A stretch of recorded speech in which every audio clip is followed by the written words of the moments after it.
So hello learners, here we are class 10th concept classes, that is about term 2 chapter circles. We are dealing here with difficult conceptual questions based on NCERT exemplar और इसको हमने अपना level 1 कहा है अभी. Easy question है, एक must to do है, ये तो आपको करने ही चाहिए before giving your board examination of term 2. Level 2 भी आएगा.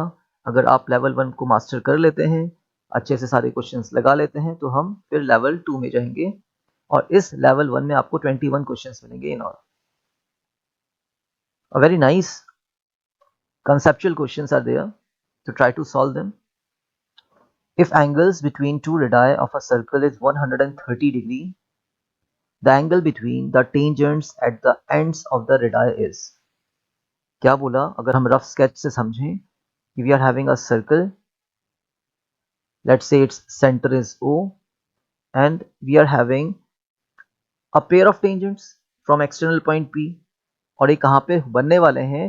तो end points of the radii पर बनने वाले हैं. They are going to be formed at the end points of the radii, और हमें क्या पता है जो radii हैं उनके बीच का एंगल 130 डिग्री है. तो let's draw two radii. Let's say it is AO and BO. तो जो AO है that is a radius of course, और उसका end point क्या है हमारे पास? A हो रहा है, ठीक है ना. और ऐसे ही दूसरा रेडियस OB है, उसका एंड पॉइंट भी क्या है? B है. नेक्स्ट थिंग वॉच, हमें पता है कि ये दोनों रेडियाई जो है ये 130 डिग्री बना रहे हैं. They are forming 130 degree between them. Now we need to find the tangents at the end of the radii. तो एक टेंजेंट तो आपका बनने वाला है क्या? PA, और दूसरा बनने वाला है PB. क्लियर ना? तो यहाँ पे थिंकिंग प्रोसेस क्या होने वाली है कि हमारे पास एक क्वाड्रिलेटरल रेडी हो गया है, दैट इज PAOB. हमें एंगल P निकालना है, जो टेंजेंट्स हैं उनके बीच का एंगल निकालना है. एंड व्हाट वी नो कि जो रेडियस और टेंजेंट्स होते हैं they are inclined to each other at an angle of 90 degree. तो ये जो एंगल बनने वाला है that is of 90 degree. Similarly जो दूसरा एंगल बनने वाला है B पे, वो भी कितने का होगा? 90 का होने वाला है. Get is the point? Okay, तो हम पहले थ्योरम से स्टार्ट करेंगे अपना. Since what we know the radius and the tangents at the point of contact are perpendicular to each other. ये थ्योरम है आपका. देखिए थ्योरम सिंपल सा है. अगर हमारे पास कोई सर्कल है, उसमें आप रेडियस बनाइए, और यहाँ से अगर हम टेंजेंट बना रहे हैं, तो जो रेडियस है, जो टेंजेंट है, ये आपका पॉइंट ऑफ कांटेक्ट हो गया. That is known as a point of contact, जहाँ पे दोनों टच करते हैं सर्कल को, है ना, इंटरसेक्ट करते हैं, जहाँ पर उसको हम पॉइंट ऑफ कांटेक्ट कहते हैं, और ये सर्कल के ऊपर आता है.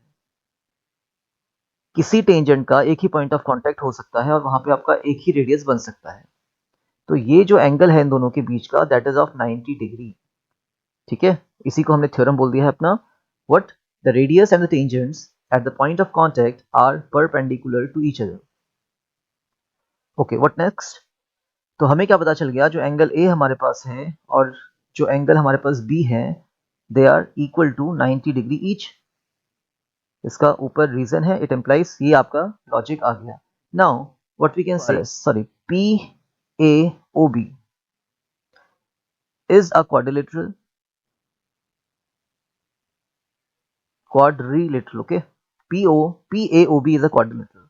अगर एक quadrilateral है, what it means कि चारों का सम कितना होगा, चारों एंगल्स का सम कितना होगा? 180. तो हम लिख रहे हैं यहाँ पे angle A plus angle B plus angle P और प्लस एंगल O, इन चारों का सम होने वाला है 360 degree. That is the angle sum property, ASP of quadrilateral. Now what we know कि एंगल A और एंगल B का सम कितना है? 90 plus 90 180. Angle P plus angle O में से हमें एंगल P फाइंड आउट करना है और एंगल O हमें 130 डिग्री दे रखा है. इसको हम ऐसे भी नहीं करें अगर, तो एक चीज और यहाँ पे कर सकते हैं.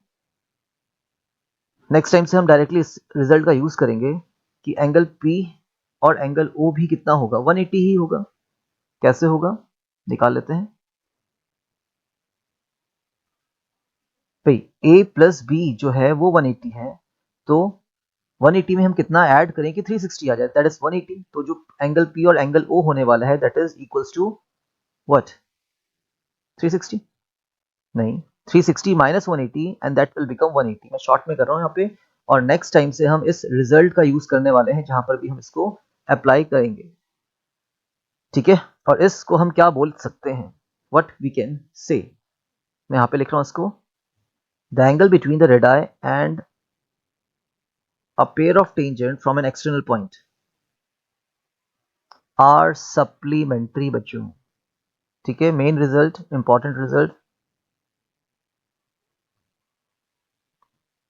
so you can use this theorem from now onwards। अगर आपने ये सीख लिया है कि कैसे इसको हम 180 बोलते हैं, तो that is the logic here. Theorem भी डायरेक्टली प्रूफ करने के लिए आ जाता है, तो आप इसको डायरेक्टली यूज कर सकते हैं।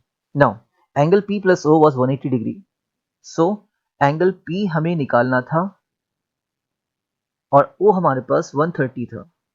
तो it is very easy now. आप क्या करने वाले हैं, एंगल P निकालने के लिए 180 माइनस 130 कर देंगे, तो ये आपका 50 डिग्री आने वाला है।